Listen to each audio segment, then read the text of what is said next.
Praise the Lord. இன்றைக்கு ஒரு வசனத்தை பார்ப்போம். அது லூக்கா 19ஆம் அதிகாரம் 3வது வசனம். இயேசு எப்படிப்பட்டவரோ என்று அவரை பார்க்க வகை தேடினான்.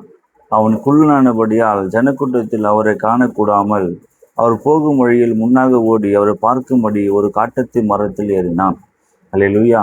இங்க பாருங்க, இவரோட பேர் சகையு. இயேசு எப்படிப்பட்டவரோ என்று பார்க்கறதுக்கு ஒரு காட்டத்தி மரத்து மேலே ஏறினான். சகையுக்கு அநேக தடவை இயேசுவை பற்றி யாருன்னு கேள்விப்பட்டிருக்கிறாரு, அநேக தடவை கேட்டிருக்கிறாரு. நிறைய அற்புதம் செய்திருக்கிறாரு, நிறைய அடையாளங்கள் செய்திருக்கிறாரு, வியாதியாஸ்திரில குணமாக்கி இருக்கிறாரு. யார் இந்த இயேசு?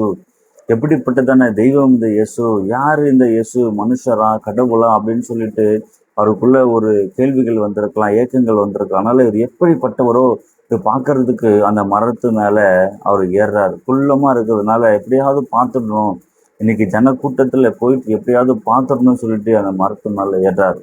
இதை பார்த்து கொண்டிருக்கிற என் அன்பு சகோதர சகோதரிகளே, நீங்க இயேசுவை பார்க்க விரும்புறீங்களா? நீங்க இயேசுவை பார்க்க ஆவலா இருக்கிறீங்களா? எனக்கு அன்பு சகோதர சகோதரிகளே, நீங்க இயேசுவை பார்க்கணும்னா அந்த சகைவு காட்டத்தை மரத்து மேல ஏறினாரு பார்க்கறதுக்கு. நீங்க இயேசுவை பார்க்கணும்னா நீங்க எந்த இடத்துல இருக்கிறீங்களோ அதே இடத்துல நின்று உங்க இருதயத்தின் ஆழத்துல இயேசு நோக்கி கூப்பிட்டு பாருங்களேன். இயேசு உங்க வாழ்க்கையில அற்புதம் செய்வார். ஏன்னா நமக்கு இருக்கிற போராட்டத்துக்கு, நமக்கு இருக்கிற பிரச்சனைக்கு ஏதாவது எப்படிப்பட்டதான உங்களுக்கு பிரச்சனை கூட இருக்கலாம், வியாதி இருக்கலாம், கடன் பிரச்சனை இருக்கலாம், நிறைய போராட்டங்கள் மத்தியில் நீங்க வாழ்ந்து கொண்டிருக்கலாம்.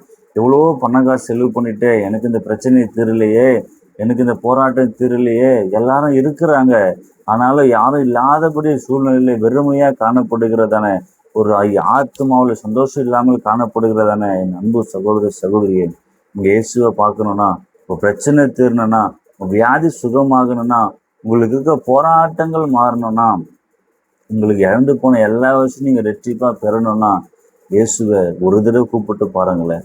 இருதயத்தில் ஆழத்துலேருந்து ஒரே ஒரு தடவை கூப்பிட்டு பாருங்களேன். எங்கெங்கேயோ போயிட்டீங்க, யாராதையோ பார்த்துட்டீங்க, எவ்வளோ பணம் காசு செலவு பண்ணிட்டீங்க.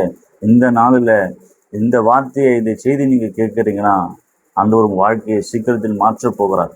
என்னை நோக்கி கூப்பிட மாட்டியான்னு சொல்லி ஆண்டவர் கலங்கி கொண்டிருக்கிறார். என்னை நோக்கி பார்க்க மாட்டியான்னு சொல்லி ஆண்டவர் இரவும் பகலும் காத்து கொண்டிருக்கிறார்.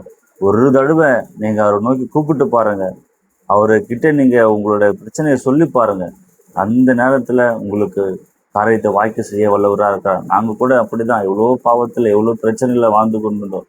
ஆண்டவர் எங்களை மாற்றி பாவத்தை எடுத்து போட்டு சமாதானமான ஒரு வழி நடத்துதல குடும்பத்தை கொடுத்து ஆசீர்வாதமான வாழ்க்கையை கொடுத்து ஆண்டவர் நடத்தி கொண்டிருக்கிறார். நீங்க அவரை நோக்கி பாருங்க, நீங்க வெட்கப்பட்டு போவதில்லை. கர்த்தர் உங்களை ஆசீர்வதிப்பார். ஆமென்.